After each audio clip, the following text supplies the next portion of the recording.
어, 우선 이소영 의원 말씀 주셨는데 이소영 의원 질의에 대해서는 저는 그걸 보면서 질의는 잘했으나 지금 우리가 양평고속도로 관련된 질의하고 그렇게 깊게 관련된 거는 아니었었다라는 거. 이소영 의원에서 나왔던 건 하나. 남양평 IC가 만들어진 과정에서도 이상한 점을 발견을 했지만 지금 우리가 이것을 파헤치고 있고 나중에 공개하겠다라는 거. 그거 하나는 건질만 했다. 근데 구체적인 건 저는 본타당성 검사에서 비씨값이 존재하냐는 질문이었어요. 그렇죠, 두 번 질문했습니다. 네. 처음에 김두관 의원 비씨값 존재하냐 원희룡이 존재한다라고 얘기했습니다. 그리고 최인호 의원이 다시 한번 물어봤습니다. 비씨값이 존재하냐 그랬더니 원희룡이 한 발 뺍니다. 국토부 직원한테 이것이 비씨값이 잘 나왔다고 저는 전해드렸다. 한 번 더 빼요. 그럼 서류 있냐? 서류는 없으나 있어야 돼요. 이거 없으면 안 됩니다. 있어야 되는 거예요. 왜 비씨값은 꼭 있어야 되는 겁니다. 이것은 필수 요건이에요. 그런데 서류가 있는 건 아니나 국토부 공무원으로부터 좋게 나온다고 예상된다고 들었다. 또 한 발 더 뺍니다. 벌써 한 3번 뺐죠. 자, 그런데 여기서도 거짓말이 있습니다. 비씨값은요. 국토부 공무원이 내는 것이 아니고 기재부 공무원이 내는 것입니다. 맞아요. 근데 지금 계속 국토부 공무원에서 들었다. 한마디로 비씨값은 없어요. 맞아요. 없으면 안 됩니다. 맞아요. 계속 이렇게 빼는 거예요. 그러면서 이게 완전히 바뀌었잖아요. 그 제가 지난 2주 전에도 주식회사 건화라는 거 말씀드렸잖아요. 국토부에서 최초의 보고서 그러니까 그 종점을 김건희 일가땅으로 내는 쪽으로 해서 이것이 보고서가 6페이지가 남았는데 왜 최초 보고서 작성을 추정하기를 뉴스타파에서 주식회사 건화의 조모 씨라는 사람이 조땡땡이라는 사람이 초안을 작성한 걸로 우리가 지금 추측이 되는 거잖아요.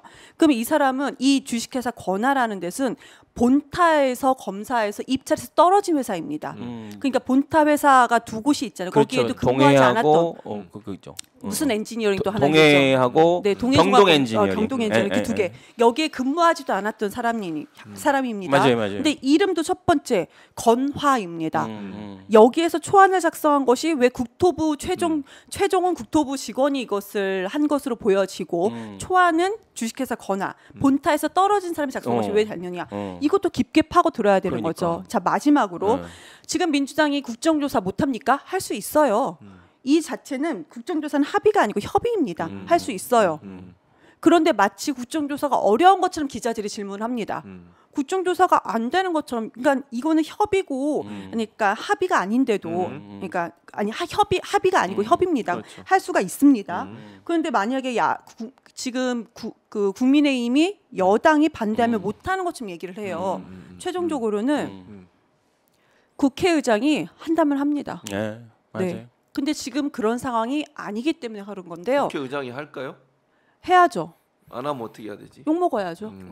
욕 먹어야죠. 정치 생명이 끊어지든지 욕 먹든지. 이런 상황에서는요. 만약에 진짜로 민주당이 어른이라고 하면은 본인의 정치 생명을 걸고 국민의힘 여당에서도 정치 생명 많이 건다고 하잖아요. 걸고 해야 되죠. 아니 유승민 전 의원조차도 최근에 어제 라디오 나와서 이런 얘기를 하더라고.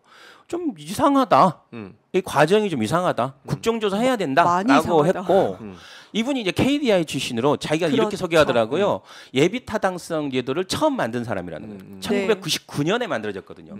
이제 지역에서 하도 지역이 막 다리 놔달라, 뭐 길 놔달라, 뭐 무슨 뭐 지어달라 하도 그러니까 기재부에서 만들어낸 게 이제 그 절차를 만들어낸 거예요. 그 절차를 만들 때 본인이 만들었는데. 저는 이 사람 얘기가 그거예요. 예비 타당성을 통과한 이 내용이 본 타당성에 가서 이런 식으로 바뀐 경우가 거의 없다는 거예요. 이렇게 바뀌는 경우가 없고 이 정도 바뀌면 다시 타당성 조사를 해야 된다는 거예요. 기재부에서.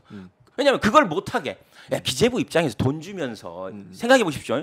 돈을 500억 이상 되는 공사, 이건 2조 가까이 드는 공사를 기재부가 이제 예를 들면 예비 타당성 조사라는 걸 해서 2년 정도를 해서 좋아 하자라고 결정한 내용을 본타당성하는 국토부가 실제 실행하는 부서가 완전 바꿔버린다?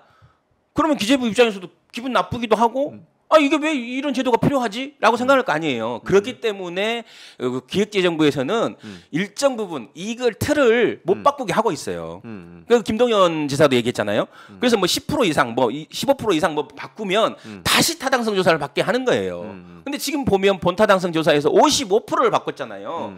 그러면 이건 다시 해야 된다는 거예요. 그렇죠. 55% 바꿔. 그래서 이제 유승민의 대안은 뭐냐면 국회에서 직권으로 국회 의결로 다시 타당성 조사 해라. 재타당성 조사 해라라고 결의를 할 수 있대요. 그래서 결의를 해서 넘겨라.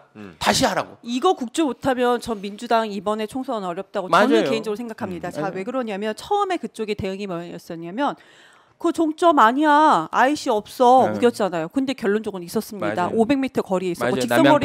직선거리는 500m 맞아요. 내로 알고 있습니다. 그래서 제가 모 방송에서 200m로 얘기는 했지만 이건 직선거리 그만큼 가깝다라는 거. 그럼 시속 60km로 우리가 IC 나갔다 한 천천히 가면 60km잖아요.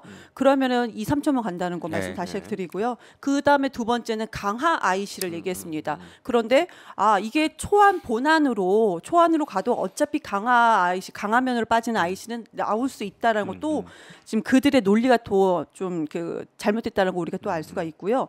지금으로서는 뭐 강산면 주민들이 요구한다라는 게 있었어요. 그리고 중간에 뭐 예산도 이거 더 적게 든다 그랬는데 그렇지 않고 종점 바뀌면 예산 더 늘어나는 건 맞는 거고요.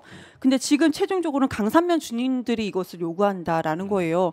어느 주민들이나 다 요구합니다. 그럼 이게 처음에 이것이 생기기로 했을 때 강산면 주민들이 서울로 출퇴근하는 거였습니까? 아니었어요. 두물머리 교통 해소였었고 그리고 서울 순천 고속도로 연결이었습니다. 그러면 지금 강산면으로 하면 밑으로 내려갔다 올라가는 거 우리 너무 많은 방송을 했었잖아요. 그들이 논리라고 내놓은 것들이 모두 다가 다 잘못됐다는 것을 너무나도 많아요. 지금 제가 말씀 안 드린 것까지 하면 제가 찾은 것만 해도 6, 7개의 논리를 냈다. 이것이 다 잘못됐다라고 지금 알고 있거든요.